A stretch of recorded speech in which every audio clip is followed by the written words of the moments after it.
नमस्कार, मैं हूं आपके साथ विशाल कालरा और मेरे साथ एक बार फिर से हैं सन ऑफ बिहार मनीष कश्यप। लेकिन सन ऑफ बिहार के साथ एक और चीज अब जुड़ गई है, बीजेपी के झंडा बरदार। हाल फिलहाल में तीसरी बार जनतंत्र टीवी पर जो है मनीष कश्यप की हम अपने दर्शकों से मुलाकात करवा रहे हैं। जब पहली बार मुलाकात हुई तो एक यूट्यूबर के तौर पर, दूसरी बार हुई तो एक लोकसभा चुनाव लड़ रहे प्रत्याशी के तौर पर, और जब तीसरी बार हो रही है तो भारतीय जनता पार्टी के एक नेता के तौर पर हो रही है। ये हृदय परिवर्तन कैसे हुआ मनीष जी? सबसे पहला सवाल तो यही है। मेरे तरक्की से आपको जलन क्या है ये बताइए। मैंने कोई गुनाह तो किया नहीं है, और एक यूट्यूबर को अगर देश का सबसे बड़ा लोकतांत्रिक पार्टी, दुनिया का सबसे बड़ा लोकतांत्रिक पार्टी अगर सम्मान के साथ बुलाती है और उसे सम्मान देती है और कहती है कि आपका जो मुद्दा है उस मुद्दों के साथ हमारे साथ अगर आप जुड़ना चाहते हैं तो जुड़ सकते हैं, और मैं उस पार्टी से जुड़ता हूं, मैं अपनी बातों को रखता हूं, तो फिर इसमें गलत क्या मैंने कर दिया? मैंने तो कहा ही नहीं कुछ भी गलत है। मैं तो कह रहा हूं, देखिए तीसरी बार मुलाकात हो रही है और तीसरी बार में आप बीजेपी के नेता के तौर पर यहां पर आ रहे हैं। पिछली बार जब आए थे तो एक निर्दलीय आप चुनाव लड़ रहे थे, तो अब चुनाव लड़ रहे हैं मनीष कश्यप या नहीं लड़ रहे? देखिए, भारतीय जनता पार्टी चुनाव लड़ रही है और मैं एक कार्यकर्ता के रूप में मेरे से जितना होगा उतना मैं प्रयास करूंगा। और ये लड़ाई जो है वो राम के भक्तों का टोली एक तरफ है और राम के अस्तित्व पे सवाल करने वाले लोगों की टोली एक तरफ है। आपने सुना होगा मल्लिकार्जुन खड़गे साहब जो कांग्रेस के जहाज के कैप्टन है। कांग्रेस का जहाज जो है इसलिए भी डूब रहा है कि राहुल गांधी कह रहे हैं कि इस जहाज में सबसे बड़ा होल हम करेंगे। तब इधर दिल्ली में कन्हैया कुमार हैं जो कांग्रेस के जहाज पर सवार हो गए हैं, वो कह रहे हैं कि सबसे बड़ा होल हम करेंगे ताकि जो है जल्दी जहाज डूबे। और मल्लिकार्जुन खड़गे कह रहे हैं कि सबसे बड़ा जो है होल हम करेंगे, जहाज को किसी भी हाल में डुबाएंगे। तो ये लड़ाई जो है उन लोगों के खिलाफ जो है भारतीय जनता पार्टी लड़ रही है, और भारतीय जनता पार्टी इस बार जो है 400 पार जो है एनडीए गठबंधन जाएगी और पूर्ण बहुमत से तीसरी बार सरकार बनेगा। और जब तीसरी बार सरकार बनेगा तो विदेशों में भारत का झंडा फिर से बुलंद होगा। तो मनीष जी, लेकिन आपकी भाषा तो बिल्कुल बदल गई है। आप पिछली बार आए थे तो बिहार के मजदूर की, बिहार के गरीब की बात कर रहे थे। आज आपके पहले जवाब में राम भक्त एक तरफ और राम के खिलाफ वाले एक तरफ। पहले भी मैं राम ना, पिछली बार जब आए थे तब आपने धर्म की, भगवान की, राम की तो कोई बात नहीं। नहीं, मैं आज पहले ही जवाब में आप राम पर आ गए। सुनिए, कल मल्लिकार्जुन खड़गे साहब का जो स्टेटमेंट आया है वो स्टेटमेंट सुनने के बाद आपको भी गुस्सा आएगा। उनको कुछ नहीं समझ में आ रहा है कि बोलना क्या है। राम के खिलाफ जो है शिव थे, शिव के खिलाफ तो जो है राम थे। राम तो बिहार के मजदूर, बिहार के गरीब की बात करने वाले, बिहार के मजदूर और बिहार के गरीबों पे आप सवाल पूछिएगा, एकदम जवाब दूंगा। नहीं, अभी मैं दिल्ली में हूं, चुनाव प्रचार में हूं। अगर आप बिहार के गरीबों और मजदूरों पे सवाल पूछ के देखिए, मैं जवाब नहीं दूं तब तो। मेरा तो सवाल ये था कि जब आप पिछली बार आए तो आप लोकसभा चुनाव लड़ रहे थे। मैं आपसे पूछ रहा हूं कि जब आप पर गरीब मजदूर इतना भरोसा कर रहे हैं, हमने जब पिछली बार तस्वीरें दिखाई थी, माताओं ने आपको दूध से नहलाया और आपने कहा मैं दूध का कर्ज अदा कर रहा हूं, तो आप चुनाव मैदान से पीछे क्यों हट गए? मैं आज भी कह रहा हूं कि मैं जो वादा किया था, मैं बाढ़ पे बोला था कि बाढ़ पे काम होना चाहिए, और मैं ये पार्टी के सामने जो है मैंने ये बातें रखी। पार्टी ने बोला कि बिल्कुल बिहार में बाढ़ पे काम होना चाहिए। और मैं आपको वादा करता हूं कि 2024 से लेकर 2029 ये जो 5 साल का कार्यकाल है, इस कार्यकाल के दौरान सबसे ज्यादा चर्चा बिहार का होगा और सबसे ज्यादा विकास बिहार का होगा। और जो गुजरात मॉडल है, मैंने उस इंटरव्यू में भी कहा था कि गुजरात मॉडल बिहार में अप्लाई होना चाहिए। सबसे बड़ा स्टेडियम, सबसे बड़ा statue, bullet train, Narmada project, जो नर्मदा की पानी को जो है कच्छ के रण में पहुंचाया गया, राजस्थान तक पहुंचा दिया गया, ये सारी चीजें अब बिहार में होगा। बिहार में एयरपोर्ट बनेगा, एक्सप्रेसवे बनेगा, बिहार में स्टेडियम बनेगा और बिहार में बाढ़ पे काम होगा। अगर ये सारी चीजें नहीं हुई तब आप मेरे से सवाल पूछ सकते हैं कि मनीष कश्यप आप तो पहले ये बोले थे नहीं, और भारतीय जनता पार्टी ज्वाइन करने के बाद। ये नहीं है, हाँ, सवाल ये नहीं। मैंने आपसे लास्ट टाइम एक सवाल पूछा था कि मैंने कहा था कि अगर हार गए तो क्या आपको डर नहीं लगता? आपने कहा बिहारी कभी हारता नहीं है। मैं हारूंगा ही नहीं, सवाल ही नहीं उठता। मैंने आपसे प्लान भी पूछा था। जब आप हारने नहीं वाले थे तो चुनाव लड़ते ना, चुनाव मैदान से पीछे क्यों हटे? सुनिए, मैं आज भी नहीं हारा हूं। पीछे क्यों हटे? लेकिन मैं चुनाव से भी पीछे नहीं हटा हूं। मैं चुनाव से भी पीछे नहीं हटा हूं। समस्या क्या है कि कभी कभी आपको अपने माँ की बातों को मानना पड़ता है। जब मैं जेल के अंदर था और जब तेजस्वी सरकार और इंडी गठबंधन मेरे पीछे पड़ी थी, तो उस समय विनोद तावड़े जी ने 4-5 बार मेरे लिए आवाज उठाया था। मनोज तिवारी मेरे से मिलने जो है जेल में गए थे। सुशील मोदी जी जो अभी बीमार हैं, मैं भगवान से प्रार्थना करूंगा जल्द से जल्द स्वस्थ हो जाए, वो जो है मेरे लिए आवाज उठाए थे। विजय सिन्हा जी आवाज उठाए थे। सम्राट चौधरी और भी पूरे बीजेपी के लोग जो है मेरे लिए आवाज उठाए थे। तो कहीं नहीं तो कहीं आपके बुरे दिनों में जो है आपके साथी हैं, उनका बात आपको मानना पड़ता है। और भारतीय जनता पार्टी ने वहां से संजय जायसवाल जी को टिकट दे दिया था। अब वहां से वो टिकट बदल नहीं सकती थी भारतीय जनता पार्टी। तो भारतीय जनता पार्टी ने कहा कि आप जो जो मुद्दों के साथ चुनाव लड़ रहे थे, जैसे पखनाहा में एक पुल बनवाना है, तो वो भारतीय जनता पार्टी ने कहा बिल्कुल पुल बनेगा।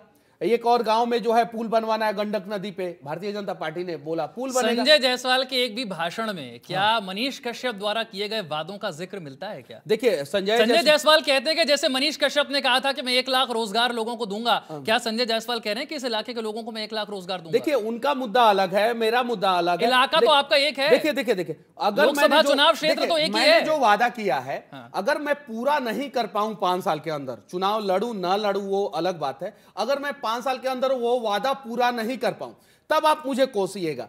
देखिए एक सरकार को हम लोग 5 साल समय दे देते हैं, एक बच्चा पैदा होने में 9 महीना का समय लगता है, और मनीष कश्यप को आप लोगों ने 9 दिन का भी समय नहीं दिया। पर आपको इतना अच्छा रिस्पांस मिल रहा था। मैं कह रहा हूं बीच चुनाव में रण छोड़ने की जरूरत क्यों पड़ी? मैं बीच चुनाव में रण नहीं छोड़ा, मैं पर्चा दाखिल करना था ना। नहीं, मैं अगर नॉमिनेशन कर देता और उसके बाद से रण छोड़ता तो आप कह सकते थे कि बीच चुनाव में मैंने रण छोड़ा। उन मजदूरों ने, उन गरीबों ने, उन माताओं ने तो आप पर भरोसा कर लिया तो कि आप चुनाव लड़ रहे हैं। चुनाव आप लड़ रहे हैं। संजय मैं, जायसवाल के लिए कैसे वोट, किस मुंह से मनीष कश्यप वोट मांगेंगे? नहीं मैं कह रहा हूं, आपने इंटरव्यू में कहा था संजय जायसवाल सांसद हैं, वहां से आरजेडी के एक विधायक हैं और एक दूसरे के खिलाफ कुछ नहीं बोलते हैं क्योंकि वहां पर जो भ्रष्टाचार होता है दोनों ने उस पर आंख बंद कर रखी है। तो जिस आदमी को आप भ्रष्टाचारी कहते थे उसके लिए कैसे वोट मांगेंगे? देखिए मैंने ये नहीं कहा कि भ्रष्टाचारी है, मैंने ये बोला था ऑन रिकॉर्डिंग आपके चैनल पे वो वीडियो। दोनों ने भ्रष्टाचार पर मुंह बंद कर लिया है। मुंह बंद रखा है। तो मैं ये बात, अगर आप सत्ता में हैं और भ्रष्टाचार पर मुंह बंद करके बैठे हैं, देखिए तो इसका मतलब क्या है? देखिए मैं और लोगों के बारे में नहीं कह सकता हूं, मैं ये इतना जरूर कह सकता हूं कि मुझे जो काम करना है मैं वो काम 100% करूंगा, और मुझे कुछ समय दीजिए। मजबूरी क्या थी मनीष जी? मैं ये कह रहा हूं आपसे, क्या आपको इतना अच्छा रिस्पांस पब्लिक से मिल रहा है? मजबूरी, भीड़ जुट रही है, लोग नारे लगा रहे हैं मनीष के, इतना विश्वास उस पर कर रहे हैं। मजबूरी कुछ नहीं था, तो लेकिन कुछ लोगों का एहसान मनीष कश्यप के ऊपर जरूर। अरे एहसान तो आप चुनाव जीत करके बाद में आते तो आपका मान भी बढ़ता। नहीं और ज्यादा मान बढ़ता। कभी कभी क्या होता है कि हम लोगों का उम्र कम है, मैं सिर्फ और सिर्फ 32-33 साल का हूं। मैं चुनाव लड़ने वाली उम्र तो है नहीं, चुनाव लड़ने वाली उम्र है, लेकिन सुनिए सुनिए, मैं अपनी माँ की बातों को मानता हूं। जब मैं जेल के अंदर था तो माँ ने किस प्रकार से संघर्ष किया था मुझे पता है, कि किन किन लोगों ने हमारा साथ दिया था। माँ ने हमें सब कुछ बताया। समस्या क्या है कि मेरे खिलाफ कुछ विपक्षी पार्टी के लोगों ने बेतिया के जिला अधिकारी को सीसीए लगाने का लेटर लिखा था मेरे खिलाफ। मेरे पास वो लेटर भी अभी भी है। बहुत सारे समस्याओं से मैं गुजरा हूं, बहुत सारा केस मुकदमा, बहुत सारे समस्याओं से मैं गुजरा हूं, बहुत सारे। आप ये कह रहे हैं कि मनीष विपक्ष की साजिश से डर गए? नहीं, साजिश से डरा नहीं, मैं विपक्ष को उसी के भाषा में समझाने के लिए यहां पे आया हूं, और एकदम बिल्कुल उन लोगों को उसी के भाषा में समझाऊंगा। और अगर आपको लगता है कि मनीष कश्यप चुनाव लड़के ये सब सारे कामों को कर सकता था, तो आप देखिए कुछ दिनों के बाद आपको लगेगा कि नहीं, मनीष कश्यप बिना चुनाव लड़े भी ये सारा काम कर सकता है भारतीय जनता पार्टी के साथ। ऐसा नहीं लगता कि आप पर जिन लोगों ने भरोसा किया, विश्वास किया कि सारी पार्टियों ने बिहार को लूटा है, ये मनीष कश्यप कहते थे, इंटरव्यू में कहकर गए कि सारी पॉलिटिकल पार्टियों से जनता का विश्वास उठ गया है, मैं निर्दलीय लड़ रहा हूं, आप मुझ पर विश्वास कीजिए, मैं गरीब का बेटा हूं। क्या मनीष कश्यप बीजेपी की तरफ से लड़ने वाली पार्टी, इतनी बड़ी पार्टी, दुनिया की सबसे बड़ी पार्टी, दुनिया की सबसे अमीर पार्टी की तरफ से जाकर जब प्रचार करेंगे, क्या ये कह पाएंगे कि मैं गरीब का बेटा हूं, आप मुझे इसलिए वोट दीजिए? नहीं, देखिए भारतीय जनता पार्टी की तरफ से इतना तो जरूर कह सकता हूं कि भारतीय जनता पार्टी देश की इकलौती ऐसी पार्टी है जो एक यूट्यूबर को मौका देती है। एक मौका कहां दिया? मुझे मौका दिया आप तो खुद चुनाव नहीं लड़ रहे। अरे मुझे मौका दिया कौन सा मौका है? ये कैसा मौका हुआ? नहीं, भारतीय जनता पार्टी ने मुझे मौका दिया है, और बिल्कुल मौका दिया है, इतना बड़ा मंच दिया है, और वहां से जाकर चुनाव में आपकी जिम्मेदारी क्या तय की है पार्टी ने, ये बताइए। वो आपको धीरे धीरे सब कुछ पता चल जाएगा। चुनाव चल रहा है, 2 चरण बीत गए, तो 2 चरण के बाद ही ज्वाइन किया हूं मैं। मुझे प्रचार का मुझे जिम्मा मिला है, मैं दिल्ली में हूं, मैं बिहार में जाऊंगा, फिर दूसरे राज्यों में लोकसभा क्षेत्र में फिर जाएंगे प्रचार करने? बिल्कुल जाऊंगा, बिल्कुल। किसके लिए वोट मांगेंगे? भारतीय जनता पार्टी जहां मुझे भेजेगी वहां पे मैं जाऊंगा और मैं दमदार तरीके से अपनी बातों को रखूंगा और प्रचार करूंगा। टिकट नहीं मिला, लेकिन सवाल ये है, और बहुत आपके समर्थक जो हैं, जो YouTube वीडियोस देखते हैं, वो ये सवाल आपसे पूछ रहे होंगे। मैं देख रहा हूं कमेंट बॉक्स में वो कमेंट आ रहे हैं, क्या पता भारतीय पहले वाला सपोर्ट नहीं है, पहले वाला सपोर्ट नहीं, आप मानते हैं इस बात को? पहले जितना समर्थन अब नहीं मिल रहा, पहले से ज्यादा समर्थन है। लेकिन जिस क्षेत्र से मैं चुनाव लड़ रहा था, ये बात सत्य है कि वहां पे कुछ लोगों के मन में नाराजगी है। मैं ऑन कैमरा ये चीजें एक्सेप्ट करता हूं, क्योंकि उन लोगों को मनीष कश्यप से उम्मीद था। बहुत सारे मजदूर जो है बाहर से छुट्टी लेके आने वाले थे, टिकट कटा चुके थे, टिकट का फोटो मेरे पास भेज चुके थे। मजदूरों ने आपके लिए पैसे भी जोड़े? मनीष भैया नहीं, मैं नॉमिनेशन से पहले किसी से पैसा नहीं लिया। नहीं, जोड़ रहे थे मजदूर? हाँ, जोड़ रहे थे, लेकिन थे मैंने साफ साफ बोला था कि जब मैं नॉमिनेशन कर दूंगा उसके बाद से मैं फंड लूंगा। बहुत सारी चीजें हैं, मैं माफी चाहता हूं उन सारे लोगों से ऑन कैमरा कि अगर मेरे बातों से किसी के भावनाओं को आहत पहुंचा होगा तो मनीष कश्यप जो है आप लोगों से माफी चाहता है, क्योंकि आप लोगों ने मनीष कश्यप को इस मुकाम तक पहुंचाया। और पिछला इंटरव्यू मैंने यहाँ पे दिया था, वो इंटरव्यू बहुत सारा वायरल हुआ था और उसी इंटरव्यू से ये सारा सवाल पूछ रहे हैं। मैं ऑन कैमरा माफी चाहता हूं, लेकिन मैं वादा करता हूं कि मुझे थोड़ा तो मौका दीजिए। इतना विवाद क्यों? कन्हैया कुमार कम्युनिस्ट पार्टी छोड़ के कांग्रेस ज्वाइन कर लिए, किसी ने एक सवाल तक नहीं पूछा। मैं सच में तारीफ करता हूं कि आज आप एक बार फिर बैठे हैं, और बीजेपी के नेता के तौर पर मैं जानता हूं कि पार्टी ज्वाइन करने के बाद बहुत सारे मुद्दों पर सवालों के जवाब देने मुश्किल होते हैं, लेकिन आप इससे डरे नहीं है, आप जवाब दे रहे हैं और डटकर जवाब दे रहे हैं। मैं तारीफ करता हूं इसके लिए। लेकिन मैं माफी चाहता हूं उन मजदूरों से, उन माओं से, उन भाइयों से जिन लोगों को यह उम्मीद था कि मनीष कश्यप 2024 का चुनाव लड़के और हमारे समस्याओं का समाधान करेगा। मैंने वादा किया था ब्लॉक में भ्रष्टाचार खत्म होना चाहिए, मैं उस पर काम करूंगा। मैंने वादा किया था एम्बुलेंस चलाऊंगा, मैं उस पर काम करूंगा। और चुनाव आचार संहिता जैसे खत्म होगा, पहला एम्बुलेंस जो है आप लोगों को देखने को मिल जाएगा 5 साल के अंदर। मैंने वादा किया था 100 एम्बुलेंस ना सही, लेकिन 20, 25, 50 एम्बुलेंस का मैं जरूर व्यवस्था करूंगा। मैंने वादा किया था 25,000 बच्चियों को जो है निःशुल्क पढ़ाने का, मैं उस पर काम करूंगा। और 5 साल के अंदर अंदर वो काम जो है वो एकदम 25,000 बच्चियों को पढ़ाना मैं शुरू कर दूंगा। मैंने वादा किया था 1 लाख लोगों को रोजगार देने का, युवाओं को रोजगार देने का, मैं उस पर काम करूंगा और 1 लाख युवाओं को रोजगार देने का पूरा व्यवस्था करूंगा। लेकिन आप मुझे मौका दीजिए। लेकिन जिसका जिसका दिल मेरे इस निर्णय से टूटा होगा, मैं उनसे माफी मांगना चाहता हूं, क्योंकि हम लोगों का भी परिवार है, हम लोगों का भी घर है, हम लोगों के भी दोस्त है, और हम लोगों को भी किसी ना किसी का बात मानना पड़ता है, क्योंकि मैं भी इंसान हूं। आप लोग भी समझते होंगे, आप लोगों भी कभी कभी सोचते होंगे कि नहीं हमें ये नहीं ये करना चाहिए, लेकिन घर परिवार के प्रेशर में या किसी के प्रेशर में आप लोग जो है कभी कभी रास्ता बदलते हैं। तो मैं ऑन कैमरा माफी चाहता हूं कि मैं इस बार 2024 का चुनाव नहीं लड़ रहा हूं, लेकिन भारतीय जनता पार्टी का कार्यकर्ता होने के नाते जो है भारतीय जनता पार्टी का जम के चुनाव प्रचार करूंगा। ठीक है, आपने इतनी बड़ी बात कर दी ऑन कैमरा, आपने अपने समर्थकों से, अपने प्यार करने वालों से हाथ जोड़ करके माफी मांगी। मुझे लगता है इतनी हिम्मत भी बहुत कम नेताओं में आजकल होती है। अब देखिए मैंने, क्योंकि आपको चाहने वाले बहुत सारे हैं, बहुत ज्यादा लोग आपको पसंद करते हैं। सोशल मीडिया पे एक चीज वायरल हो रहा है, मैंने एक घड़ी पहना है, ये टाइटन की घड़ी है और 17,000 के आसपास की घड़ी है। ये देखिए, ये घड़ी, इसको जो है वायरल किया जा रहा है और बोला जा रहा है कि मनीष कश्यप भारतीय जनता पार्टी ज्वाइन करते ही जो है इतना महंगा घड़ी पहन रहा है। अब जरा बताइए, 17,000 की सिर्फ घड़ी है सिर्फ, और इसको वायरल किया जा रहा है। आप इतने बड़े यूट्यूबर थे, आपको इस तरह की घड़ी पहनने के लिए मुझे नहीं लगता कि किसी पार्टी को ज्वाइन करने अब जरा सोचिए। और मुझे बोला जा रहा है मैं 3 लाख रुपया मंथली जो है डोनेट करता था।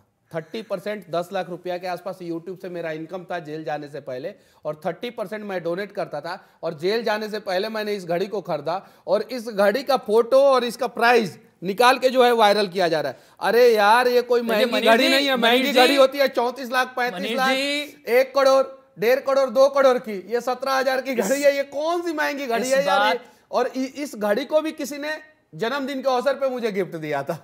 मनीष जी, आप पब्लिक लाइफ में अब इस तरह के सवालों की आदत आपको डालनी पड़ेगी। जब प्रधानमंत्री को उनके कपड़ों के लिए, उनके चश्मे के लिए नहीं छोड़ा जाता, मनीष कश्यप जो है बिस्लरी का पानी पी रहा है, ये तो कोई लॉजिकली सवाल नहीं हुआ। हाँ, आप मेरे से सवाल पूछिए, मैं उसका जवाब दूंगा कि मनीष कश्यप चुनाव क्यों छोड़ दिया, क्यों जो है लोगों का उम्मीद तोड़ दिया। ये सारा जेन्युइन सवाल है, इसका जवाब मनीष कश्यप देगा तो अच्छा लगेगा।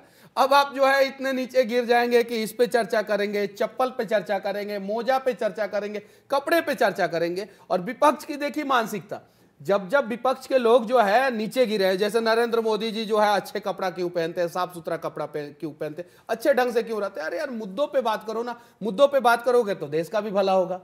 मुद्दों लेकिन आपका लुक बदल तो गया है। आपने घड़ी की बात की तो मुझे याद आ गया, मैं लुक पर आने वाला नहीं था, लेकिन आपका लुक तो बदल गया। क्या बदला हुआ है आप बताइए? बाल बदल गए थोड़े से, दाढ़ी बदल गई है थोड़ी सी, कपड़े बदल गए, थोड़े से ज्यादा हैंडसम लग रहे हैं। चलिए ठीक है, बहुत बहुत धन्यवाद कि कम से कम भारतीय जनता पार्टी ज्वाइन करने के बाद मैं हैंडसम दिखने लगा। नहीं, नेता अच्छा दिखना चाहिए, जनता के बीच जाएगा, एक अच्छी इमेज होनी चाहिए, क्या दिक्कत है इसमें? तो मुझे नहीं लगता कि इस पर कोई विवाद होना चाहिए, लेकिन तारीफ होनी चाहिए। मैं तो तारीफ कर रहा हूं। अच्छी बात है। और देखिए भारतीय जनता पार्टी एक ऐसी पार्टी है जहां पे आप चीजों को अच्छे ढंग से रख सकते हैं। आप जरा बताइए, आप लोग इन सब चीजों पे क्यों नहीं चर्चा करते हैं कि रायबरेली अमेठी में कल नॉमिनेशन का आखिरी सारे सवाल पूछेंगे मनीष जी। अभी तो बातचीत शुरू हुई है, कैंडिडेट फाइनल नहीं हुआ है, अभी तो बातचीत शुरू हुई है। वहां पे जो है देखिए टॉस हो चुका है, सब कुछ हो चुका है, और आज तक टीम ने जो है अपना प्लेयर घोषित नहीं किया है। रायबरेली और अमेठी से कौन चुनाव लड़ेगा ये फाइनल नहीं हुआ है। सोनिया गांधी जी चली गई हैं राज्यसभा में, प्रियंका गांधी और राहुल गांधी एक दूसरे से लड़ रहे हैं। प्रियंका गांधी कह रही है कि मैं लड़ूंगी और मेरा पति लड़ेंगे, राहुल गांधी कह रहे हैं कि मैं लड़ूंगा, और ये सारी चीजों पे तो चर्चा हो नहीं रहा है। विपक्ष जो है आज धर्म की बातें फैला रहा है। कल तो नामांकन का वैसे ही आखिरी दिन है, तो कल तक तो पता चल जाएगा जी। मेरा सवाल अब यह था, क्योंकि आपने राहुल गांधी का जिक्र किया और बिहार से आप आते हैं, और एक मुद्दा देश ही नहीं, बिहार में तो बहुत ज्यादा चर्चा है, पूरे देश में भी चर्चा है, वो मुद्दा है जातिगत जनगणना का मुद्दा। राहुल गांधी दूसरे फेज के बाद से खासतौर से जातिगत जनगणना को लेकर के बहुत कह रहे हैं कि ये मेरी लाइफ का मिशन है, जातिगत जनगणना करवाइए, ये इस देश का एक्सरे है और नीतियां निर्धारित बिल्कुल राहुल गांधी कराइए। पहले आप अपना जाति बताइए, आप अपना अम्मी जी का जाति बताइए, आप अपना बहन जी का जाति बताइए, आप अपने जीजा जी का जाति बताइए। ये 4 जाति आप राहुल गांधी बता दीजिए, फेसबुक पे, यूट्यूब पे, ट्विटर पे, या आप किसी चैनल पे बैठ के जो है बताइए राहुल गांधी जी आप कौन से नहीं होना चाहिए। 140 करोड़ की बात कीजिए ना, क्यों किसी एक व्यक्ति की बात करनी, बात कर रहे हैं, किसी एक व्यक्ति की बात करनी, तो बताएंगे ना जब होगी जातिगत जनगणना। तो मैं ये कह रहा हूँ बिहार में होना चाहिए क्या? पूरी दुनिया की बात करें और आपके पास जाति, आपके पास जो है बताएंगे ना, जब जनगणना होगी पूछेंगे तो बताएंगे ना। सरकार जनगणना करवाए, जातिगत जनगणना कराए, वो बताएंगे। शुरुआत करे, ये अपने घर से शुरुआत करे। राजस्थान में इन लोगों ने वादा किया था सरकार को करनी है ना ये, तो आप क्या पूरे देश में जातिगत जनगणना के पक्ष में हैं या नहीं है? नहीं है। मनीष कश्यप एक इंडिविजुअल, मैं भारतीय जनता पार्टी का कार्यकर्ता के नाते नहीं, मनीष कश्यप एक इंडिविजुअल जातीय जनगणना से पहले आर्थिक जनगणना के पक्ष में है कि आर्थिक जनगणना होना चाहिए, कि कितने लोग गरीबी रेखा से नीचे हैं, कितने लोग में हैं, तो ये स्टैंड बीजेपी का माना जाएगा? नहीं, मैं अपना पार्टी में है, मैं अपना इंडिविजुअल बातें कर रहा हूं, बताइएगा कि मैं अपना इंडिविजुअल बातें कर रहा हूं कि राहुल गांधी सबसे पहले आप अपना जाति बताइए, आप अपनी अम्मी जान का जाति बताइए, आप अपने जो है बहन की जाति बताइए, आप अपने जीजू का जाति बताइए। ये 4 जाति आप लोग बताइए और उसके बाद से जातीय जनगणना पे बात कीजिए। ये लोग तो अपनी जाति इन लोगों को खुद पता नहीं है, गोत्र पता नहीं है, मेरा सवाल मनीष वहीं रह गया, पूरे देश में जातीय मेरा सवाल मनीष वहीं रह गया, क्या भारतीय जनता पार्टी जातिगत जनगणना के पक्ष में है, हाँ या ना? देखिए भारतीय जनता पार्टी के जो प्रवक्ता है उनसे पूछ सकते हैं ये बात उनको। अब तो आप नेता हैं बीजेपी के और बिहार का इतना बड़ा चेहरा है भाई। मैं बताइए, मैं प्रवक्ता नहीं हूं, मैं अपनी बातों को रख सकता हूं कि मैं अपना पक्ष खुल के ऑन कैमरा कह रहा हूं कि पहले राहुल गांधी अपनी जाति बता दे। नहीं, पहले कांग्रेस के जितने नेता हैं 140 करोड़ की बात है, पूरा देश चुनाव में है, शुरुआत तो करना पड़ेगा। मैं ये कह रहा हूं कि बीजेपी का स्टैंड तो पता होना चाहिए एटलीस्ट। शुरुआत तो करना पड़ेगा ना, शुरुआत तो एक से ही होगा ना। बीजेपी का स्टैंड बताने से क्यों डर रहे हैं? बीजेपी के कार्यकर्ता सड़कों पर बता रहे हैं पब्लिक को जाके, आप बीजेपी का स्टैंड बताने से बच रहे हैं। नहीं, मैं सीधे कह रहा हूं कि हमारा राज्य बिहार जो है वो जातीय जनगणना वहां पे हुआ, जातीय जनगणना बिहार में हुआ, लेकिन जात के हिसाब से आर्थिक जनगणना नहीं हुआ, इसलिए जातीय जनगणना का कोई फायदा नहीं करवा रहे हैं, वो तो कोई फायदा नहीं हुआ जातीय जनगणना। मैं ये कह रहा हूं क्या बीजेपी एक पॉलिटिकल पार्टी के तौर पर जातीय जनगणना के पक्ष में खड़ी है कि नहीं खड़ी है? आप 3 बार सवाल पूछने पर भी जवाब नहीं दे रहे मुझे। शीर्ष नेतृत्व से पूछिए जातीय जनगणना के बारे में। मैं वो तो कहते हैं ये तो जात पात पे बांटने की कोशिश है। मैं बस इतना ही कहूंगा कि राहुल गांधी सबसे पहले आप अपना जाति बता दीजिए कि कौन से जाति से हैं, कौन से कुल से हैं, कौन से खानदान से है, गोत्र क्या है आपका, ईमानदारी पूर्वक। और अगर आपका वंशावली नहीं मिले तो एक बार इटली में जाके देख लीजिएगा, वहां पे आपका वंशावली मिल जाएगा और वहां से वंशावली लेके आइए, सोशल मीडिया पे डालिए और उसके बाद से आप जातीय जनगणना की बात कीजिए। क्योंकि आप लोगों ने राजस्थान में बात किया जातीय जनगणना का, करारी हार हुआ आप लोगों का। आपने छत्तीसगढ़ में जातीय जनगणना का बात किया, आपका करारी हार हुआ। आप जो है मध्य प्रदेश में जातीय जनगणना का बात किया, आपका करारी हार हुआ। तो आप जातीय जनगणना के आग में जो है देश को अगर जलाने का अगर प्रयास करेंगे इलॉजिकली रूप से, तो डूबता हुआ कांग्रेस का जहाज जो है और स्पीड में डूबेगा। और डायनासोर के प्रजाति के बारे में आप लोग एक बार सर्च मार लीजिएगा, जैसे डायनासोर विलुप्त हो गया वैसे ही भारत के धरती से जो है कांग्रेस विलुप्त होने वाला है। आप कह रहे हैं जातिगत जनगणना की विकास पे ये लोग क्यों नहीं आते? राहुल गांधी विकास पे क्यों नहीं आते? मेरा सवाल तो विकास पे क्यों नहीं आते? राहुल गांधी नहीं, मेरा जवाब तो सुन लीजिए। राहुल गांधी अभी मेरा सवाल आया नहीं, अभी सवाल सुन लीजिए। मैं जवाब दे रहा हूं कि राहुल गांधी विकास पे क्यों नहीं आते उनको ये वाला कसम से बोलिएगा। जातिगत जनगणना पर ही आखिरी सवाल है, फिर हम जवाब करेंगे उस पर चलेंगे। ठीक है। अगर जातिगत जनगणना के लिए मनीष कश्यप कहते हैं कि जातिगत जनगणना की आग में क्यों जलाना चाहते हैं देश को, मेरा सवाल यह है कि नीतीश कुमार जिन्होंने मुख्यमंत्री रहते जातिगत जनगणना की, उनको बीजेपी ने अपने साथ ले लिया क्या? उनको अपने साथ लेने से पहले आपने उनसे ये वादा लिया कि आप ये जातिगत जनगणना की आग में बिहार को नहीं जलाएंगे? देखिए, जब बिहार में जातिगत जनगणना हुआ था उस समय भी, पर क्या अपने साथ शामिल करने से पहले ये मुद्दा छोड़ना पड़ेगा नीतीश कुमार को, तब एनडीए में एंट्री होगी? देखिए, मेरा पर्सनल ओपिनियन है और मैं खुल के बोलने वाले लोगों में से एक हूं। जातिगत जनगणना जब बिहार में हुआ था उसका मैंने खिलाफत किया था और वीडियो आप सोशल मीडिया, लेकिन वो मुख्यमंत्री आज बीजेपी के साथ खड़े हैं, सोशल मीडिया पे देख सकते हैं। जातिगत जनगणना करवा के खड़े हैं, लेकिन जब और बिहार में बीजेपी उसके खिलाफ नहीं थी। मेरा अपना सोच है, विधानसभा में क्या बीजेपी ने विरोध किया? नहीं किया। मेरा बिहार विधानसभा में बीजेपी ने जातिगत जनगणना का समर्थन किया। मेरा अपना सोच है, मैंने अपना सोच रखा, मैंने अपना सोच किसी के ऊपर थोपा नहीं। लेकिन मैं इतना जरूर कहना चाहता हूं कि सबसे पहले राहुल गांधी अपनी जाति बताएं कि वो कौन से जाति से हैं और उनका गोत्र क्या है, उनके अम्मी जान का क्या जाति है, उनके बहन का क्या जाति है और उनके जीजा जी का क्या जाति है। मनीष जी, ये किसी एक व्यक्ति का चुनाव थोड़ी है, ये तो पूरे देश के लिए बात हो। जब कोई नीति बनती है, जब कोई सर्वे होता है तो 140 करोड़ का सर्वे होगा ना, सिर्फ राहुल गांधी का थोड़ी ना होगा। जब होगा तो उन्हें जाति बतानी पड़ेगी, बतानी पड़ेगी ना। सरकार जब आंकड़े लेने आएगी तब तो वो बताएंगे। हम कहेंगे कि सरकार आंकड़े लेने आएगी तो बताएंगे। हम कहेंगे पूरा दुनिया को कि आप लोग शराब पीना छोड़ दीजिए, लेकिन अभी हम भी पी रहे हैं। जब तक पूरा दुनिया नहीं छोड़ेगा तब तक हम भी नहीं छोड़ेंगे। अरे हम तो शुरुआत तो करेंगे ना अपने घर से, शराब वाली बात नहीं है। हम तो शुरुआत तो करेंगे ना अपने घर से। पहले राहुल गांधी बताए और उसके बाद से धीरे धीरे कांग्रेस के साथ। एक मिनट, आप 140 करोड़ के मुद्दे को एक व्यक्ति पर डाइल्यूट कर रहे हैं। एक व्यक्ति पर डाइल्यूट नहीं करना चाहता हूं। कांग्रेस के कितने कार्यकर्ता हैं आज के समय में ब्रह्मांड में? 1000 होंगे, संख्या नहीं पता, 1 लाख होंगे, 1 करोड़ होंगे, हो सकता है 1 करोड़ से तो ज्यादा नहीं होंगे। तो शुरुआत तो करे। 1 करोड़ कांग्रेस के कार्यकर्ता जो हैं वो अपनी जाति जो है बताए। ये आंकड़े सरकार को देने हैं ताकि सरकार नीतियां बना सके। उन्होंने कहा अगर हम जीतेंगे, जहां पे सरकार है वहां पे करवाएं।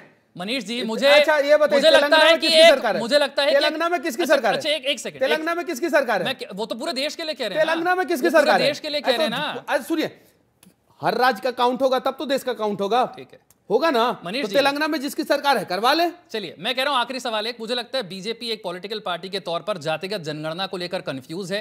पूरे देश में वो मना करती है, बिहार विधानसभा में समर्थन करती है। नहीं, बिहार विधानसभा में बीजेपी ने समर्थन किया कि नहीं किया जातिगत जनगणना का? सुनिए, बता दीजिए आप, अगर मैं गलत बोल रहा हूं। सुनिए, ये मेरा पर्सनल ओपिनियन है, भारतीय जनता पार्टी का ओपिनियन नहीं है। आप जाके अगर मान लीजिए कि आप चैनल में हैं यहाँ पे, तो चैनल के हिसाब से काम करते हैं। लेकिन अगर आप चैनल से बाहर जाते हैं तो आपसे कोई सवाल पूछता है तो आप जनतंत्र के टीवी के रूप में जो है आप जवाब नहीं देते, कभी कभी अपने दिल की भी सुनते हैं और आप अपनी बातें करते हैं। तो मेरा पर्सनल ओपिनियन है कि सबसे पहले राहुल गांधी और उनका जितना भी खानदान है वो अपनी अपनी जाति को बताएं, उसके बाद से कांग्रेस के जितने भी कार्यकर्ता हैं वो अपनी अपनी जाति को बताएं और उसके बाद से जातीय जनगणना पे बात करें। पहले शुरुआत तो अपने घर से ये लोग करें। चलिए यहां से आगे बढ़ जाते हैं। मैंने कहा बिहार में बीजेपी का स्टैंड अलग है, देश भर में स्टैंड अलग है। आपने मना नहीं किया, आपने कहा ये मेरा अपना स्टैंड जो है मैंने बता दिया। मैं आगे बढ़ जाता हूं, आरक्षण की बात करते हैं। 50% से ज्यादा आरक्षण होना चाहिए क्या? क्योंकि इस बार तो दूसरा चरण का चुनाव जो था वो पूरे तरीके से आरक्षण पर लड़ लिया गया। एक ने कहा कि आरक्षण खत्म कर देंगे, दूसरे ने कहा कि आपका आरक्षण का खत्म कर देंगे, किसी को दे देंगे। अरे बताइए तो सही। मैं कहता हूं आप बताइए, क्या आरक्षण की सीमा पहले देश में बढ़ाया जाना चाहिए? 50% को पार होना चाहिए। सुनिए, अरे राहुल गांधी ने कहा 50% को पार करवाइए, क्योंकि जातिगत जनगणना करवानी है, पार होना चाहिए 50% से। ये नहीं होना चाहिए? देखिए, राहुल गांधी ने कहा 50% से इस सीमा को हटाइए और जो जनगणना में आंकड़े हैं उसके मुताबिक आरक्षण दीजिए। देखिए, भारतीय जनता पार्टी की सरकार बनेगी और भारतीय जनता पार्टी की सरकार बनने के बाद जो है शीर्ष नेतृत्व इस पे जो है डिसीजन लेगा और वो इस पे फैसला करेगा। मनीष कश्यप कैसे इस पे फैसला कर सकता है? अरे मैं तो आपकी राय पूछ रहा हूं। तो आप बीजेपी के नेता हैं, आपने बिहार में जमीन पर रहकर इतना काम किया है, आप बिहार को इतने अच्छे से जानते हैं, बिहार के लिए बता दीजिए। तो बिहार के लिए ही मैं बता रहा हूं, मैं पूरे देश के लिए बता रहा हूं कि कुछ चीजें जो है उस पे जो है शीर्ष नेतृत्व फैसला करता है और उनको फैसला करने दीजिए। इस पे जो है हम जैसे लोगों को उतनी जानकारी नहीं है, तो इस पे हम लोग जो है फैसला मनीष जी नहीं फिर कर से सकते। आपको यही बात कहूंगा, देखिए, एक ही सवाल पे आप बार बार जो है अटके हुए हैं। मेरा अरे सवाल आगे तो बढ़िए मनीष जी मैं तो आगे बढ़ गया। मैं तो अब आरक्षण पर बात कर रहा हूँ। दूसरे चरण के चुनाव में यही मुद्दा पूरे देश में चल रहा है। बीजेपी भी आरक्षण पर बोल रही है, राहुल गांधी भी आरक्षण पर बोल रहे हैं। अमित शाह जी अमित शाह जी ने साफ साफ बोला है कि ये कांग्रेसी नेता बनने के बाद प्रश्न नहीं सुन रहे। अरे मैं सुन रहा हूं, मैं आपको जवाब दे रहा हूं। अमित शाह जी ने साफ साफ बोला है कि मुस्लिम आरक्षण जो 4% कांग्रेस के राज्यों में दिया गया है वो आरक्षण वापस किया जाएगा और जो SC ST और OBC हैं उनको वापस दे दिया जाएगा।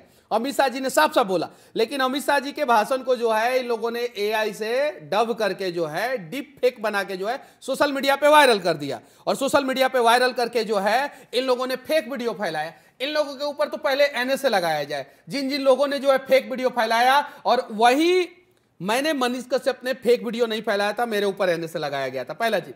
दूसरा चीज, आरक्षण पे निर्णय जो है कोर्ट का है, आरक्षण पे निर्णय जो है वो शीर्ष नेतृत्व का है।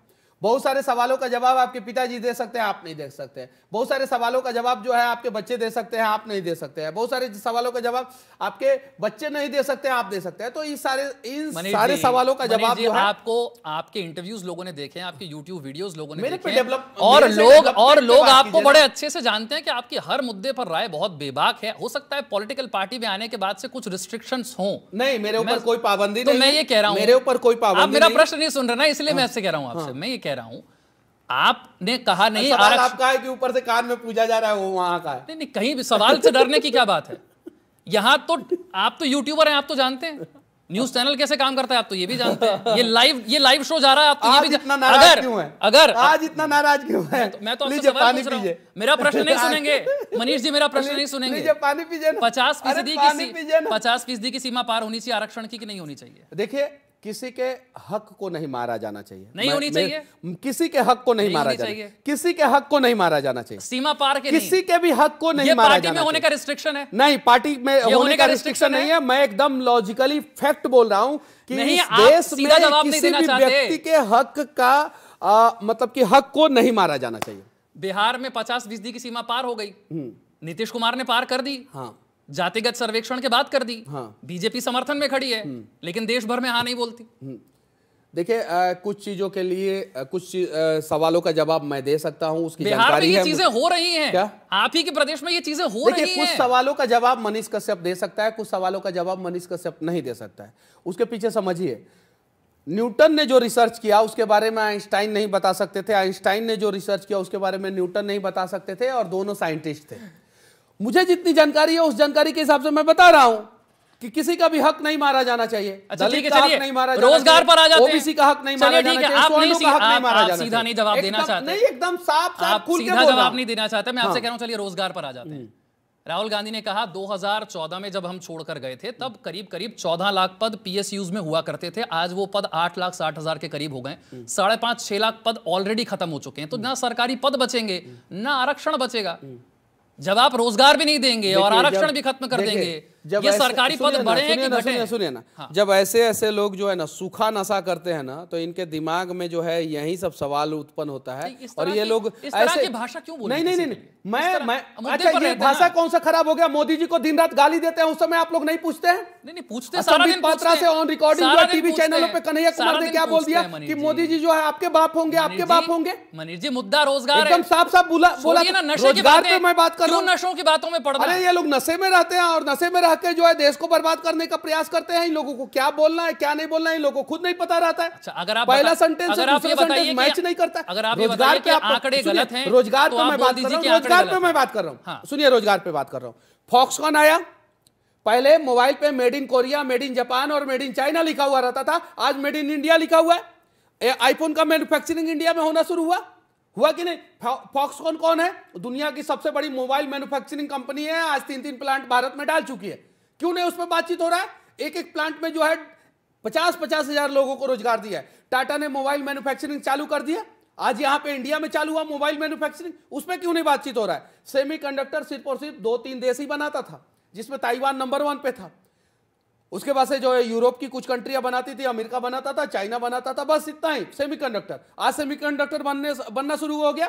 हम लोग दिल्ली में बैठे हुए हैं, दुनिया का सबसे बड़ा मोबाइल प्लांट जो है किस कंपनी ने और कहां डाला है क्या आपको पता है? नोएडा में जो है डाला है, सैमसंग ने डाला है। दुनिया का सबसे बड़ा चार्जर तक हम लोग नहीं बनाते थे, हम लोग जो है ईयरफोन तक नहीं बनाते थे। ये नरेंद्र मोदी जी की दूरदर्शिता है कि आज भारत में ईयरफोन, चार्जर, हर चीज बन रहा है। जो डिस्प्ले लगा है ना, ये मेड इन कोरिया हुआ करता था, मेड इन जापान हुआ करता था, मेड इन चाइना हुआ करता था। आज मेड इन इंडिया जो है डिस्प्ले आप अपने स्टूडियो में लगाए हैं, ये मोदी जी का देन है। ये एलईडी जो है ना, ये मोदी जी का देन है। तो क्रेडिट भी तो दीजिए। आज बेरोजगारी दर घटा है, आज युवाओं को रोजगार मिला। मेरा सवाल में कहीं क्रेडिट छीनना था ही नहीं, मैं बता रहा हूं। मेरे सवाल में कहीं क्रेडिट छीनना तो था ही नहीं। यही कांग्रेस, मेरा सवाल सिर्फ इतना था कि क्या सरकारी आंकड़ों को लेकर जो सवाल पूछा गलत, उनका सवाल ही गलत है। मैं जवाब दे रहा हूं।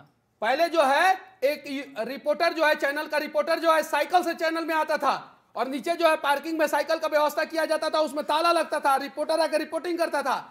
ये कांग्रेस का दौर था। आज जो है एयर कंडीशन कार से आप यहां पे आते होंगे, आते हैं कि नहीं कार से? ये है भाजपा ने किस प्रकार से। मैं तो मनीष जी पहले भी कार में आ रहा था, कांग्रेस के दौर में कार से आते थे। पहले भी कार से बोलिएगा, बिल्कुल ईमानदारी से बता रहा हूं। कांग्रेस के दौर में ईमानदारी से बता रहा हूं कितना जो है डेवलपमेंट हुआ था वो सबको पता है। मैं डेवलपमेंट की मना कहां कर रहा हूं? मैं तो डेवलपमेंट का मना ही नहीं कर रहा, मैं आपसे डेवलपमेंट का मना ही नहीं कर रहा। मेरा सवाल अलग था, मेरा सवाल अलग। कांग्रेस के समय में ज्यादा था। मैं सवाल का जवाब दे रहा हूं। आप व्यक्ति विशेष पर फोकस कर रहे हैं, मैं मुद्दे पर फोकस कर रहा हूं। देश के विकास पे फोकस कर रहा हूं, मैं मुद्दे पर फोकस कर रहा हूं। आपके हिसाब से, कांग्रेस के हिसाब से विकास नहीं हुआ तो चौथे नंबर पे भारत का इकोनॉमी कैसे आ गया 10वें नंबर से? मेरा सवाल अलग था। अरे मेरा जवाब है कि लोगों को रोजगार मिल रहा है, युवाओं को रोजगार मिल रहा है। देखिए मैं क्या बोल रहा हूं कि युवाओं को रोजगार मिल रहा है, लेकिन रोजगार का मतलब एक ही चीज नहीं होता है कि आप आईएएस आईपीएस ही बन जाए, आईएएस आईपीएस ही बन जाए, आप जजे बन जाए, आप जो है एक कंपनी में चल जाएं, पीएसयू कंपनी में ही चले जाएं आप। रोजगार का मतलब होता है कि हर सेक्टर में विकास, हर सेक्टर में विकास। और हर सेक्टर में अगर डेवलपमेंट देखा जाए तो नरेंद्र मोदी जी ने विकास किया है। पहले जो है ये जो ग्लास बनता था ना, ग्लास, शीशा का ग्लास भी जो है ना, वो विदेश से मैन्युफैक्चरिंग होके आता था, विदेश से मैन्युफैक्चरिंग हो। जो ट्राइपॉड पे जो आपका कैमरा खड़ा हुआ है वो ट्राइपॉड विदेश से आता था, कैमरा विदेश से आता था, ये जो सारा स्टूडियो में जितना सामान है सारा विदेश से आता था। अरे धीरे धीरे भारत जो है डेवलपमेंट के रास्ते पे आया, चौथे नंबर पे आया, अब तीसरे नंबर पे जाएगा। 2024 से लेके 2029 के बीच में भारत तीसरे नंबर पे जाएगा, ये सबको पता है। आज पाकिस्तान का हम लोगों ने हालत खराब कर दिया है। पाकिस्तान का क्या औकात हो गया है? कांग्रेसी जब सरकार था तो इलीगल तरीके से जो है पाकिस्तान को फंड दिया जाता था, फंड दिया जाता था। भारत की इकोनॉमी खराब होती थी और पाकिस्तान का इकोनॉमी ग्रो करता था। आज जो है भारत की इकोनॉमी ग्रो कर रहा है। चाइना का हालत खराब है, चाइना का डेवलपमेंट रेशियो पे आप चर्चा नहीं करते हैं, 3% है और भारत का 7.5% है। अमेरिका के लोग कह रहे हैं कि नरेंद्र मोदी जी जैसा जो है हमें एक जो है सक्षम लीडर की जरूरत है। आज जो है हर चीज बन रहा है। पहले जो है नोकिया, एरिक्सन जो है बाहर से जो है चीजों को लेके आता था और टावर लगाता था। आज जो है भारत में जो है टावर बनना शुरू हो गया। भारत में 5G टेक्नोलॉजी में पूरी दुनिया में सबसे फास्ट टेक्नोलॉजी भारत का। जी 10 साल हुए, हाँ, रोजगार का आंकड़ा कितना है मुझे बता दीजिए, गिनती में कितने रोजगार मिले? आपने यहाँ वहां के सारे एग्जांपल दे दिए। सरकार के पास तो सारे आंकड़े होते हैं। 10 वर्षों का रोजगार का आंकड़ा कुछ तो होगा। बस 10 वर्षों में हमने सारे कांग्रेसियों को बेरोजगार कर दिया। आंकड़ा और जितने टैलेंटेड लोग हैं उनको जो है हमने रोजगार दिया। रोजगार का आंकड़ा, प्राइवेट सेक्टर में जो है रोजगार का ग्राफ जो है as compare to Manmohan Singh, आप अपने दर्शकों से पूछ लीजिए बढ़ा है कि नहीं बढ़ा। मनीष जी आंकड़ा सरकार के पास होता है, हाँ, ऑर्गेनाइज सेक्टर का भी होता है, अनऑर्गेनाइज सेक्टर का पूरा नहीं होता, थोड़ा बहुत होता है। वो आंकड़ा कहां है मैं ये पूछ रहा हूं। कोई आंकड़ा है क्या रोजगार का? वो आंकड़ा जो है सरकार जो है समय समय पे जारी करता है और वो आंकड़ा सबको देखने को मिलता है। अभी घोषणा पत्र आया है, उसमें सारी चीजों का जिक्र है, पर रोजगार के आंकड़ों का नहीं है। कैसे नहीं जिक्र है? रोजगार सरकार दे रहा है, आप देख लीजिए। देखिए मैं तो आंकड़े मांग रहा हूं मनीष जी, मैंने कुछ और बोला ही नहीं। उसमें ये जिक्र है कि टॉयलेट कितने बने हैं, प्रधानमंत्री आवास योजना से घर कितने बने हैं, उसमें जनधन खाते कितने खुले हैं, वो भी आंकड़ा है। रोजगार कितने मिले हैं, मैं ये सवाल पूछ रहा हूँ। वो आंकड़ा नहीं दिखा मुझे, मैं इसलिए पूछ रहा हूँ। एकदम देखिए, रोजगार मिला हुआ है, मैन्युफैक्चरिंग सेक्टर में युवाओं को रोजगार मिला हुआ है भारत में, टेलीकॉम सेक्टर में युवाओं को रोजगार मिला हुआ है। हाँ, कुछ सेक्टर का कंपेयर कर देते हैं ये कांग्रेसी लोग कि ये फलाना सेक्टर है और इस सेक्टर में रोजगार का ग्राफ घटा। क्या सरकारी नौकरियां घटी हैं? क्या सरकारी नौकरियां घटी हैं एकदम पहले के मुकाबले या बढ़ी? एकदम नहीं घटी है। कितनी है? एकदम नहीं घटी है। पहले के मुकाबले में सरकारी नौकरियां नहीं घटी है। मनीष लेकिन जी, ये लोग जो है, मैं क्या कह रहा हूं, देखिए अगर राहुल गांधी कोई आंकड़ा देते हैं, आप चाहे तो उसे पहली नजर में ही खारिज कर सकते हैं क्योंकि ये राहुल गांधी ने दिया इसलिए इस पर यकीन मत कीजिए। राहुल गांधी ने कहा कि भाई इतने पद खाली पड़े हुए हैं, 10 लाख पद खाली पड़े हुए हैं, सरकार उन्हें भर नहीं रही। एक बार भी किसी भी नेता की तरफ से ये नहीं कहा गया कि ये झूठ कहा जा रहा है, नहीं 10 लाख पद खाली नहीं पड़े हैं, 9,40,000 समथिंग पद तो संसद में भी स्वीकार किए गए थे। तो क्या ये बात गलत है कि वो पद खाली पड़े? 2024 से लेके 2029 के बीच में वो सारे पदों को भरा जाएगा। ये भी नहीं कहा गया, धीरे धीरे भरा जाएगा वो सारे पदों को। ये भी नहीं कहा गया, वो सारे पदों को धीरे धीरे भरा जाएगा। रोजगार को लेकर समस्या है देश में, आप मानते हैं? देखिए, रोजगार को लेकर समस्या पूरी दुनिया में है, सिर्फ भारत में नहीं है, पूरी दुनिया में है। लेकिन एक बात मैं ऑन कैमरा कहना चाहता हूं कि टैलेंटेड लोगों को रोजगार मिलता जरूर है। बहुत सारे लोग मास कम्युनिकेशन का कोर्स आपके साथ किए होंगे, उसमें से कुछ लोगों को जॉब नहीं मिला होगा, लेकिन आप यहाँ पे बैठे हैं। मैं फिर वही कह रहा हूँ, व्यक्ति विशेष ने मुद्दा पूरे देश को देखिए, पूरे देश का मैं मुद्दा बता रहा हूँ कि रोजगार को लेके पूरी दुनिया में थोड़ा बहुत समस्या रहता है, लेकिन टैलेंट का कदर हर जगह होता है। टैलेंटेड लोग जो है वो रोजगार पा ही लेते हैं। आप टैलेंटेड हैं, यहाँ पे बैठे हैं।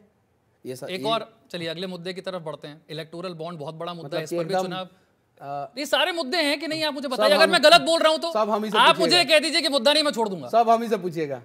तो किससे पूछें? इतने बड़े नेता आप बन गए, यूट्यूबर। इतने बड़े नेता कहाँ हैं? अभी तो हम ज्वाइन किए हैं। अच्छा, अगर आप कहेंगे इस मुद्दे को स्किप करना तो नहीं, स्किप तो मैं किसी चीज को नहीं कहूंगा। अगर मैं आप लाइव चला रहे हैं, हम बोल दे स्किप कर दीजिए, उसी का मीम्स बनेगा। आप पूछिए, ये लाइव है। आपको जो मैं जानता हूं आप डरते नहीं है किसी मुद्दे से, इसलिए मैं आपसे पूछ रहा हूं। इसलिए मैं आपसे पूछ रहा हूं। मनीष का जब तो धराइए गया है तो पूछना है उससे, पूछिए। नहीं, आप नहीं कहेंगे, नहीं पूछूंगा। नहीं, ऐसा कैसे कह दूं? आप लाइव चला रहे हैं, हम कह दे कि नहीं पूछिए, एकदम बिल्कुल। चलिए, क्या कहना है इलेक्टोरल बॉन्ड पर? इलेक्टोरल बॉन्ड जो है वो गवर्नमेंट ने जो है सोच समझ के लाया था, ठीक है।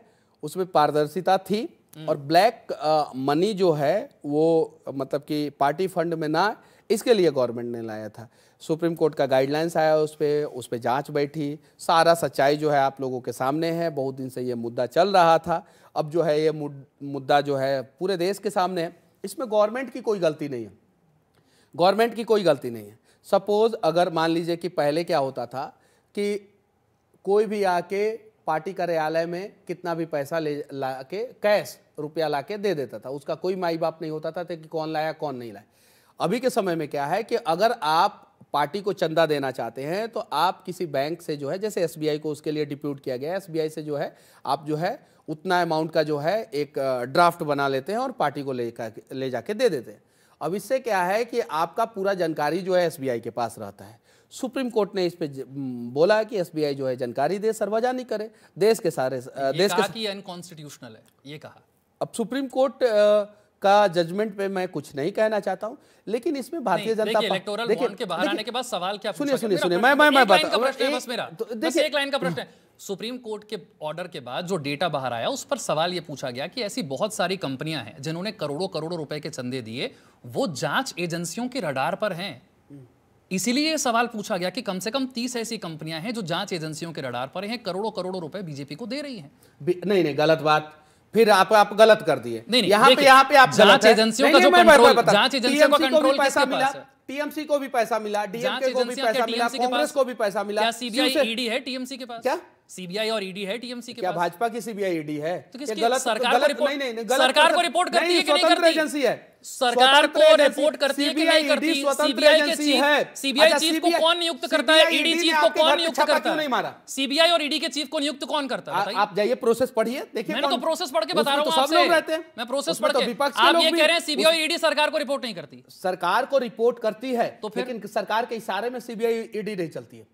सीबीआई ईडी स्वतंत्र एजेंसी है। आप अपने कैमरा पे बोल के दिखाइए कि सीबीआई ईडी स्वतंत्र एजेंसी नहीं है, एक बार बोल के दिखाइए। मैं तो कह रहा हूं रिपोर्ट करती है। स्वतंत्र एजेंसी है कि नहीं है? सुप्रीम कोर्ट का, मैं तो यूपीए सरकार का सुप्रीम कोर्ट की टिप्पणी याद करूं तो पिंजरे में बंद होता है। किसने कहा था? कब कहा था? कब कहा? अरे क्यों आप यूपीए सरकार में ये नहीं कहते थे? कहा गया था? क्या सुप्रीम कोर्ट कब कहा गया था? अरे मैं आपको डेट निकाल करके मैसेज कर दूंगा। आपने सुप्रीम कोर्ट मनमोहन सिंह के सरकार के समय में कहा गया था। तो मैं कह रहा हूं ना, मैं क्या मना कर रहा हूं उस चीज के लिए। लेकिन तो एजेंसी पर ही टिप्पणी थी ना? नहीं, वर्तमान समय टिप्पणी एजेंसी पर थी कि नहीं थी? जो है एक स्वतंत्र एजेंसी है और स्वतंत्र, मैं थोड़ी ना आपको कह रहा हूं कि आपकी पार्टी ने उन्हें पिंजरे में बंद कर दिया। नहीं, मेरी पार्टी तो, मैं थोड़ी ये कह रहा हूं, मैं कह रहा हूं ये एजेंसी पर ही टिप्पणी की गई थी ना। पिंजरे में बंद नहीं करके रखती है, और मेरी पार्टी भारतीय सेना को भी पिंजरे में बंद करके नहीं रखती है।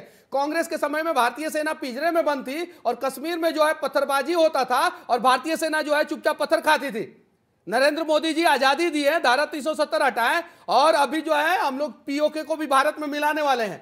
और ईडी सीबीआई जो है उन सारे लोगों का टेटुआ दबाने वाली है जो देश विरोधी हैं। और ईडी सीबीआई स्वतंत्र एजेंसी है, वो किसी की सुनती नहीं है।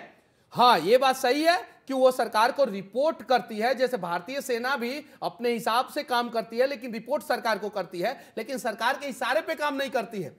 ये चीज है।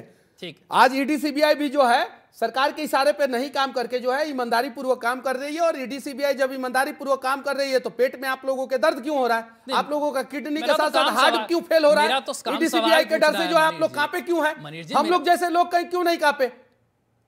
आपके घर पे ईडी सीबीआई ने छापा क्यों नहीं मारा? मेरा तो काम सवाल पूछना है, मैं कहां डर रहा हूं? आप कह रहे हैं जिनको डरना है उन्हें डरे। मैं डर है, मैं फिर से बिहार पर आता हूं। जो चोर है वो ईडी सीबीआई से डरेंगे? जो चोर है भारत में, जिन नेताओं ने भारत को लूटा है, वो ईडी सीबीआई से डरेंगे और उनके घर से 300-300, 400 करोड़ रुपया कैश में बरामद होगा। कौन सा ईडी सीबीआई ने पकड़ा था? वो तो अपने आप जो है कैश बरामद हो गया।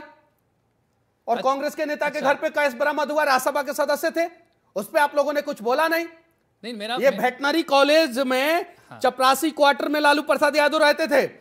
आपने इस पे स्पेशल रिपोर्ट क्यों नहीं बनाया? तो चपरासी, सुनिए, कई सालों से एक मिनट, लेट मी क्लियर। अब आपका जवाब, यादव से ज्यादा चर्चा में चैनलों पर किसकी हुई होगी? कर्पूरी ठाकुर 2 बार सीएम रहे, एक कार तक नहीं खरीदे। लालू प्रसाद यादव 2 बार सीएम रहे, 1990 से 95 तक और 95 से 97 तक, 2 बार ये रहे, 2 बार कर्पूरी ठाकुर रहे। लालू प्रसाद यादव वेटनरी कॉलेज के चपरासी क्वार्टर में रहते थे। आज उनका बेटा जो है दिल्ली के सबसे पॉश कॉलोनी में रहता है, एक बेटी जो है सिंगापुर में रहती है, एक बेटी का शादी जो है किसी सांसद से जो है हरियाणा में हुआ, एक बेटी का शादी जो है यूपी में जो है किसी मुख्यमंत्री घराने में हुआ।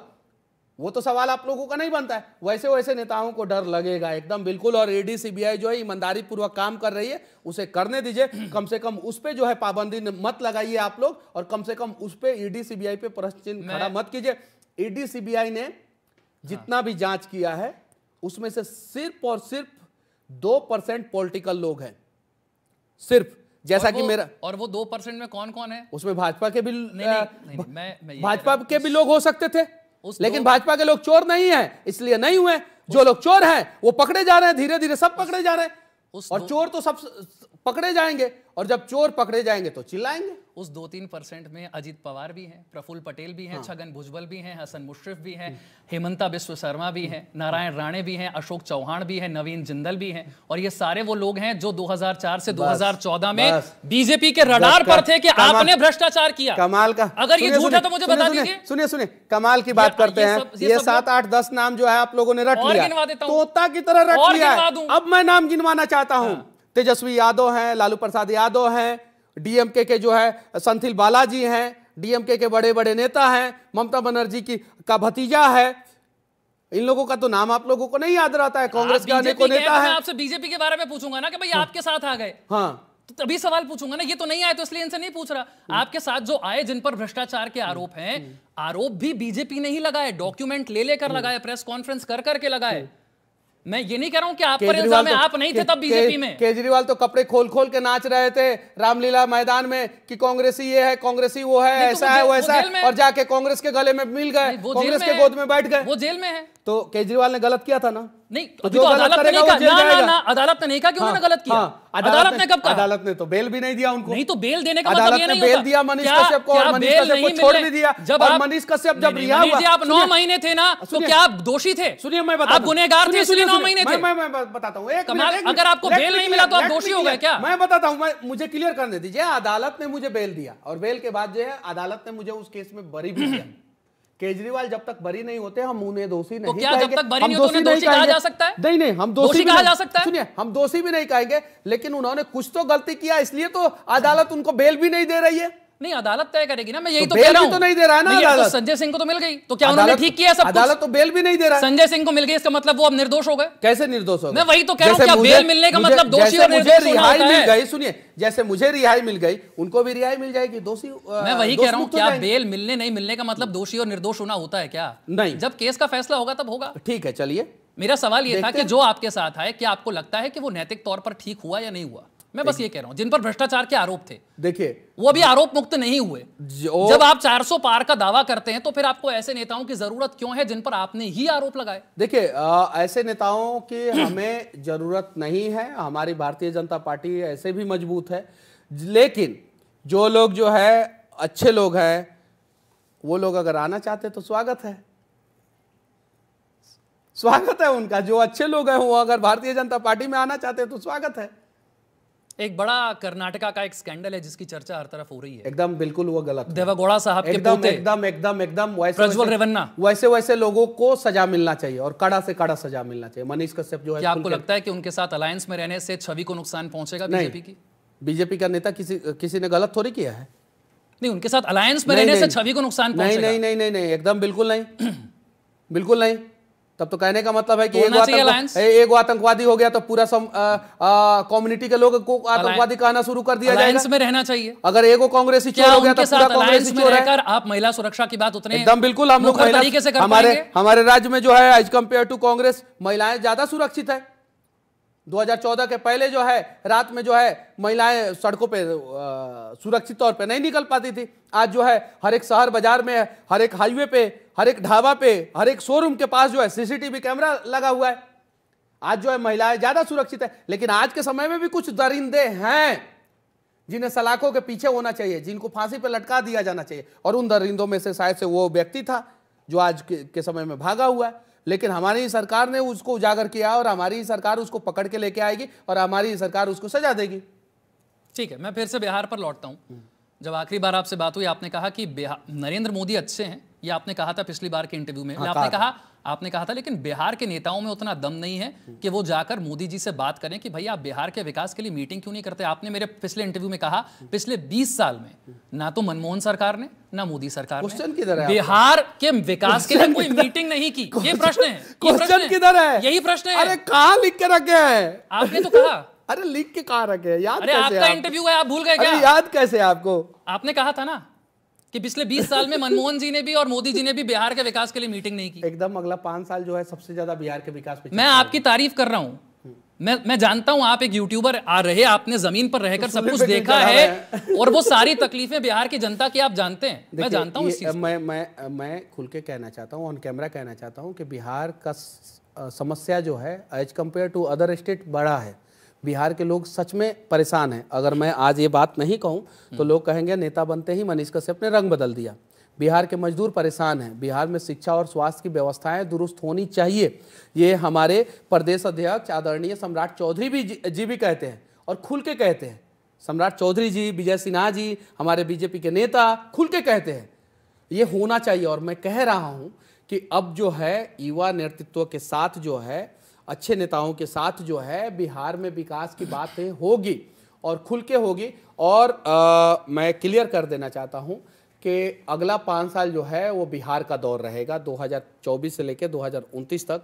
और सबसे ज़्यादा डेवलपमेंट का काम जो है वो बिहार में होगा, ये 100%। लेकिन मैं फिर से कहना चाहता हूँ बिहार में पलायन एक बड़ी समस्या है।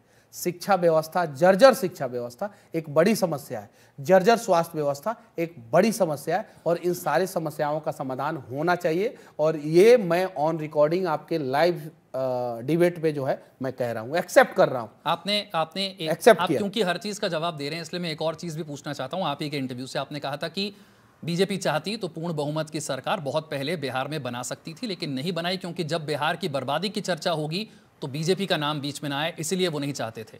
आज आपने इस बारे में कोई बात की कि अब आपको लगता है कि वो वक्त आ गया कि बीजेपी को अपने मुख्यमंत्री के साथ पूर्ण बहुमत वाली सरकार बिहार में बनानी चाहिए?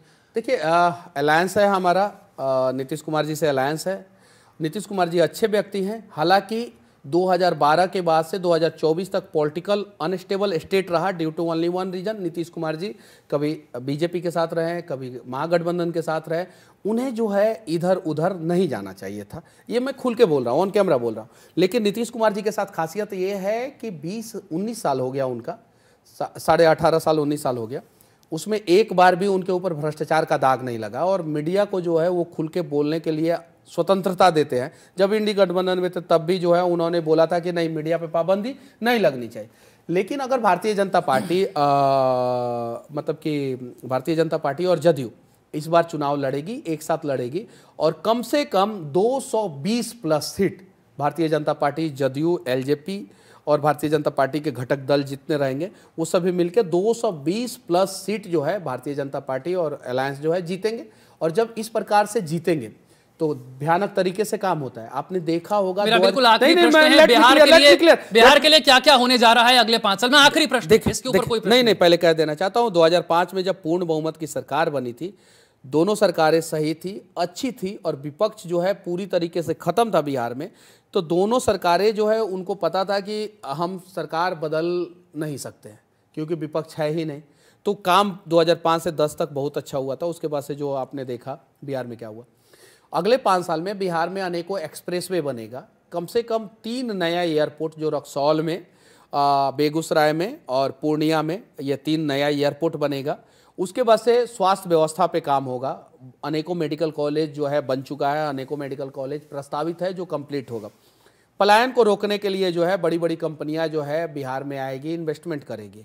और अब सारे पार्टियों को पता है कि अगर ये काम हम नहीं करेंगे तो सोशल मीडिया का दौर है और आपके जैसे ईमानदार पत्रकार जो है चैनल पे बैठे हुए हैं, हम जैसे नेताओं से कड़वे कड़वे सवाल पूछने के लिए, पानी पिला पिला के जो है सवाल पूछते हैं आप लोग, तो बैठे हुए हैं और जनता के सामने ये सारी चीज़ें जाएगी, सच्चाई जाएगी। मैं पहले एक यूट्यूबर था, उस हिसाब से मैं जवाब देता था। अब एक पार्टी का कार्यकर्ता हूं, मेरा भी एक दायित्व बनता है कि मैं अपनी पार्टी की बातों को दमदार तरीके से रखूं, और मैं रखूंगा। लेकिन मैं उन बातों को जो है इलॉजिकली ढंग से नहीं रखूंगा, लॉजिकली ढंग से, अच्छे ढंग से, ताकि जो है सामने वाले अगर वीडियो को देख रहे हैं या टीवी चैनल को देख रहे हैं तो वो संतुष्ट हो।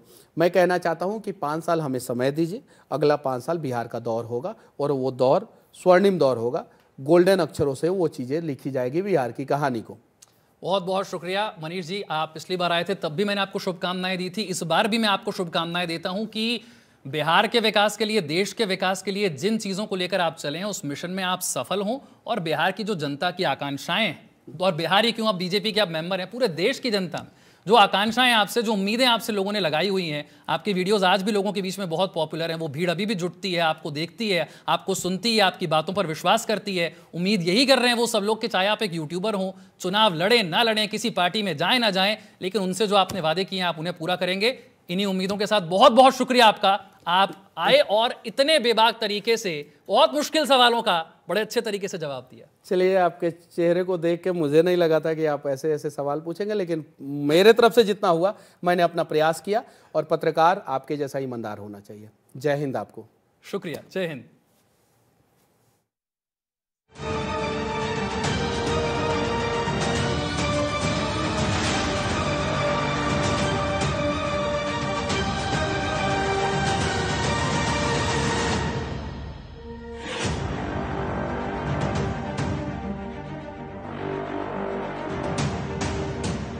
जॉइंट पेन के लिए डॉक्टर ऑर्थो ऑयल के अमेजिंग रिजल्ट सबको पता है, पर क्या आपको पता है कि पुराने और ज्यादा बिगड़े दर्द के लिए डॉक्टर ऑर्थो ऑयल के साथ साथ डॉक्टर ऑर्थो कैप्सूल्स को भी रेगुलर यूज करना चाहिए। ये कोई टेम्पररी पेन किलर नहीं, आयुर्वेदिक औषधि है। क्या जिम जाने से सेहत बन सकती है? नहीं। क्या काजू बादाम किशमिश मेवे खाने से सेहत बन सकती है? नहीं। क्या घी दूध खाने से सेहत बन सकती है? नहीं, क्योंकि सभी को लगता है कि सेहत तो सिर्फ खाना खाने से बनती है, लेकिन सेहत सिर्फ खाना खाने से नहीं बल्कि उसको पचाने से बनती है।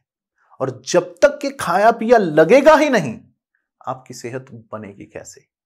इसलिए हमारी संस्था सन्यासी आयुर्वेदा ने एक ऐसी दवा का निर्माण किया है जो कि आपके पाचन तंत्र को, आपके लिवर को दुरुस्त करने का काम करती है।